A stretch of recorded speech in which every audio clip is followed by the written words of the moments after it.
This case is the epitome of gang culture. Violence, retaliation, the don't snitch credo. It was a rumor saying that you got shot. Is that true? If you know, you know. You got shot. Is that true? Yeah, we know. What's up? Pop out. We also here. Yo, K-Flock, pop out. Pop out right now. Right now as we speak. Police say on Sunday he was in the Bronx in a taxi on 178th Street near Valentine Avenue when someone shot him point blank in the head and chest. About a mile away from me here, a 13-year-old was also shot to death. Police believe that both of these murders are gang-related. What's good, everybody? Welcome to today's video. There's no doubt that 2021 was the breakout year for the Bronx drill scene.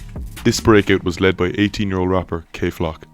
Most of you watching have probably already heard some of K's music. His solo track, Is You Ready, is sitting at 13 million views, and he had one of the hardest features of the year on Lil TJ's track, Not in the Mood. But it wasn't just K-Flock's popularity that was on the rise in 2021. Gang activity in the Bronx also rose drastically. Of course, the Bronx has always been known for being a reckless place since the 1920s when it became a stronghold for the mafia.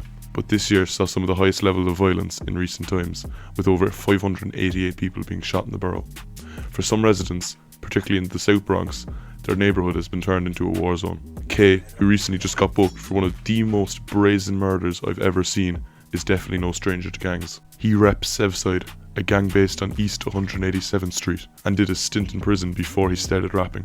Sevside's territory was controlled by the Italian mafia up until the 90s, when an influx of mainly Hispanic immigrants drove the mobsters further east.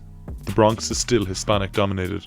48% of the borough's residents are Hispanic. There are 300,000 Puerto Ricans alone there, far more than any other county in the US. Lil TJ even said growing up in the Bronx taught him to understand Spanish. Another rapper who also claims Sevside is Dougie B, and it was actually Dougie who got K-Flock to start making music.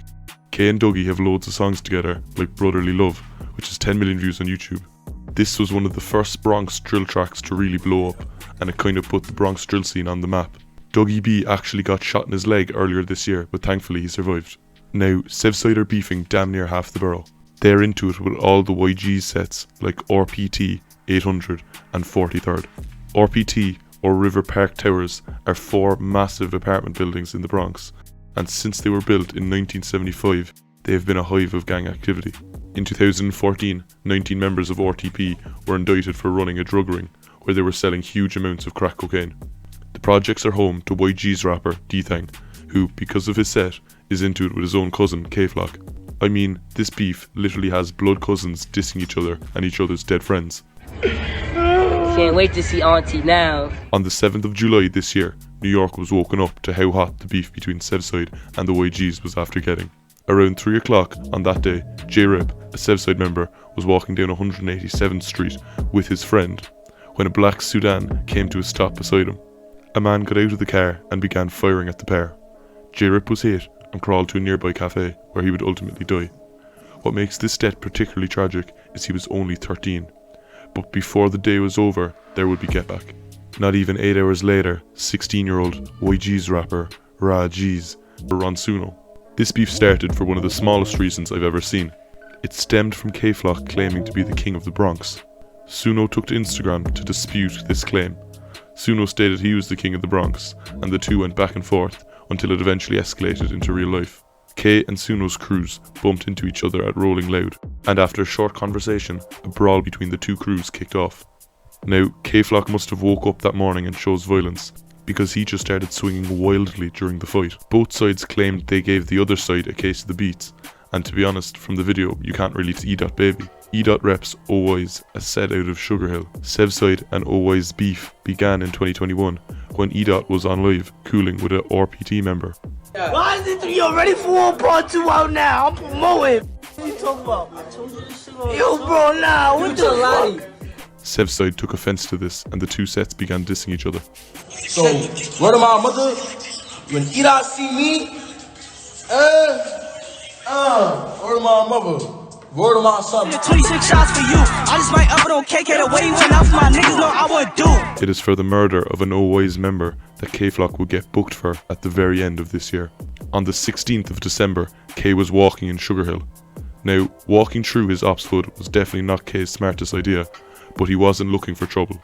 He was with two girls wearing all designer clothes in the middle of the day as he walked past a barbershop only 2 minutes from a police station.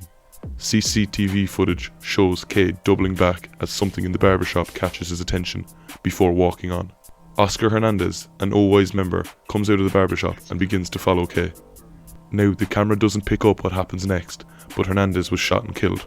Originally, reports began to circulate that K actually went into the barbershop and asked Hernandez what he was looking at, but CCTV footage confirms that this wasn't the case. Because this drill was done in such distinctive clothes and broad day, it was probably about as easy for the feds to identify K as it is to identify a basketball from an apple.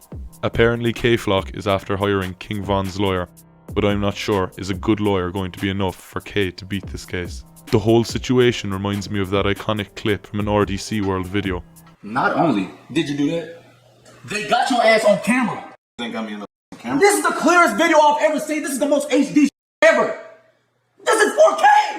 How did they get you at 4K? What's crazy is that K-Flock and Dthang are now both locked up on Rikers Island. They're even dropping freestyles from Rikers dissing each other.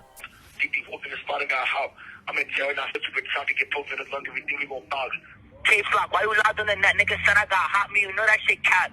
And for one, we gon' get to the fact you saw me face to face and you wasn't on that. Like, stop the line. That's just so wild to me. After all they're dissing, there's a good chance these guys are seeing one another every single day now. A lot of people are wondering if K-Flock will beat this case on self-defense. I'm not no lawyer, so I don't really know. But let's hope, if he does beat this case, that he'll get as far away from the Bronx as possible. Because right now, the war in the Bronx is really hot, and I don't see it cooling down anytime soon. Massive shout out to We Drill Crazy on YouTube for helping me with today's video. Make sure you like and subscribe so you don't miss my next video. Check out my merch, it'll be at the top link of the description.